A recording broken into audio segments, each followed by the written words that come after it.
Hey Kevin, my name's Scott Totzke. I'm the Vice President of BlackBerry Security. My role at RIM is to cover all aspects of security from the time somebody has an idea on the back of a napkin through the design, development, manufacturing process, the release process, right through the end of life of the product. So we take this holistic view of security that really encompasses all aspects of everything we do at RIM. And by everything, I mean we get into board design, how we handle the hardware when we do the manufacturing, the tools we build to build the devices, as well as selecting manufacturing sites because the geography and the supply chain can have an impact on the security of the product. So it really is a holistic view that is end-to-end for all aspects of security, and we have to sign off at every step of the way before a product goes out the door. Because people for a long time have said consumers don't care about security, and I think that's changing, right? I think that you look at the next generation that are growing up with mobile devices, kind of like the previous generation who grew up with the internet, and today are much more savvy than anybody was 10 years ago, and probably much more savvy than we expected them.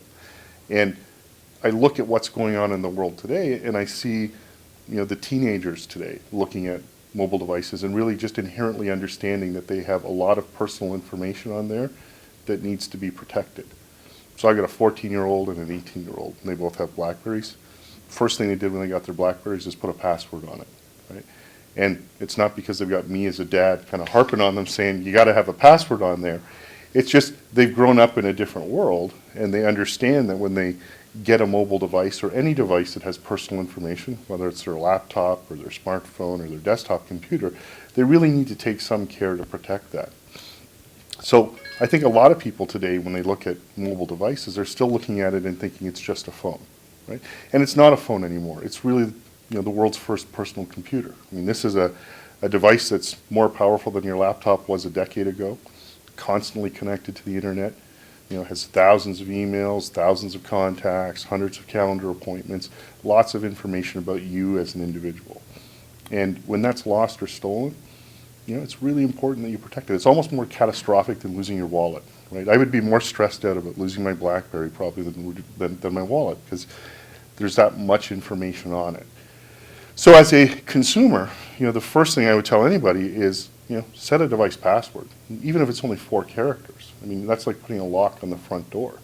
And set a timeout that makes sense. It doesn't have to be an hour. Maybe it's 5 minutes, maybe it's 10 minutes. But the idea is, you've got that password, which is the lock, and you've got this minimal period of time where when the device is out of your control, it might be something that is exposed to a risk from somebody who picks it up on the street.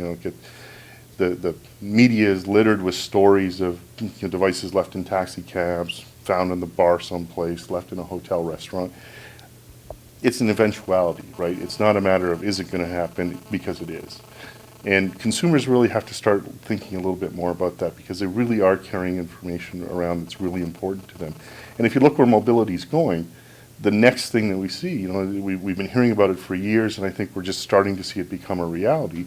Mobile commerce, micropayments, doing all of these things. If you don't have a secure platform to build on, you really run into challenges. So if I'm going to store credit card information, do my banking, again, I want to make sure that the platform I've got is secure, and at least I use a password to protect that information. Otherwise, I'm really exposing myself to identity theft and other kinds of bad things that might be used to exploit me as an individual or my company. I always, I'm a big believer in backing up your data, right? And making sure that you have a backup copy, and you can either use the BlackBerry Desktop Manager to do that. Number of applications you've reviewed on your website from third parties that give you this remote backup capability, as well as the ability to remotely wipe a BlackBerry just like an enterprise user. So there's third-party solutions available today that lets you do that wirelessly. Some of the carriers offer that same sort of solution today, where you can do a wireless backup through a carrier service. So the two eventualities really, as a consumer, device is going to be lost or stolen. You're probably going to lose your data at some point. So make sure you do some sort of backup. Make sure you have a password, and I think you're pretty well protected. So you think about BlackBerry, and we've become kind of synonymous with security in the mobile space. And people always ask, why is that, right? And it's a bit of a history lesson. When Mike Lazaridis came up with the concept for BlackBerry, he went out to the financial services world, and he was shopping for both customers and venture capital. And a lot of warm reception to the idea. We think it's an interesting idea. We think it's pretty cool. It's going to make our life a lot easier. But if you put our information at risk, or you put our company's information at risk, we're not going to invest in your company, we're not going to buy your product. And RIM really took that at an institutional level to heart, and it became a pillar of everything that we do. And my team's existence with this end-to-end view of security across all of the product services is really part of that. So when you think about what makes RIM different, we have hardware-based security built into every BlackBerry. So there's a secure boot ROM in there, and when you turn the BlackBerry on, it validates the operating system. Is this a RIM authentic operating system? Has it been signed by RIM? Is it allowed to run on this device? It validates the Java virtual machine. Is this really a RIM Java virtual machine? And you get this secure environment. There's kind of a security tenet where we talk about don't build your castle on the sand, right? We've got to have a solid foundation. And this secure boot ROM, this piece of hardware that validates all the software, really gives you that solid foundation. And then all the applications, well, they run in Java, and they're isolated from the low-level hardware. And that isolation lets us have this really strong, solid, secure environment, so we can build those mobile commerce applications, so we can build the music stores, the app worlds, other kinds of things that are going to generate revenue for our customers and for their customers. And if you don't have that, I think you really have a real challenge in building a strong ecosystem like you see here at WES, which is just an amazing show this year again. On the other side, we have the BlackBerry Enterprise Server, where we looked at what do we need to do to make sure our enterprise customers can manage this technology. And again, if you have a bit of a history lesson, RIM took a long time when we brought Bluetooth to market.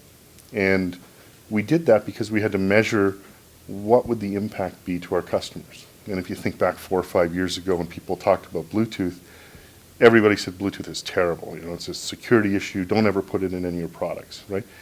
And we really spent about a year studying Bluetooth. How can we manage it? How can we give it to our customers so that those who want to use it can use it, and those who don't want to use it can turn it off?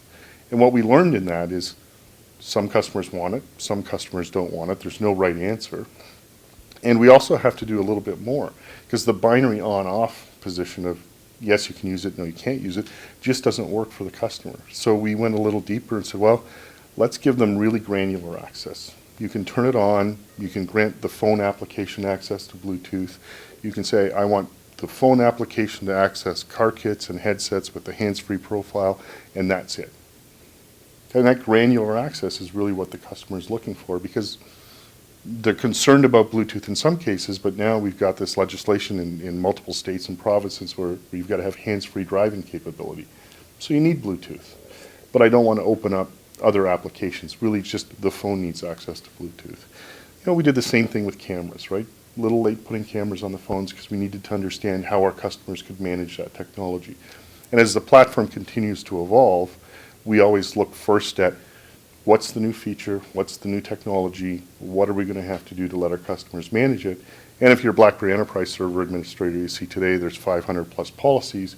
It's because there's those decisions that we, the vendor, can't make that our customers really need to make. So we put that decision in the hands of the customer, and we really give them the ability to say, here's a security policy that meets my needs. Anyone from the small business who's going to download Bez Express and just set a basic password policy, to the Department of Defense that's going to have a 150-page STIG on how to configure BlackBerry for DoD, they're still using the same product, but they're able to take that security policy and tailor it to their individual needs. Okay, the fun, quick ones. Yes. Okay. What BlackBerry do you use these days? I have a 9700 and a 9100. Nice. How do you like the 9100? I like all of our BlackBerries. The Pearl 8100 was my favorite device and long-time use device, and I think the new 9100 is going to be my next favorite long-time use device. I love the form factor. What color would you get it in, or what color do you have it in? I'm kind of a basic black guy. Okay. What's your favorite app on your phone? What are you running with third-party apps? Today, probably the one I make the most use out of is Point. Interesting. Right. I have a son who's a hockey player. We're always in new cities. Always got to find a Starbucks or a Tim Hortons. So Point sends me the right direction all the time.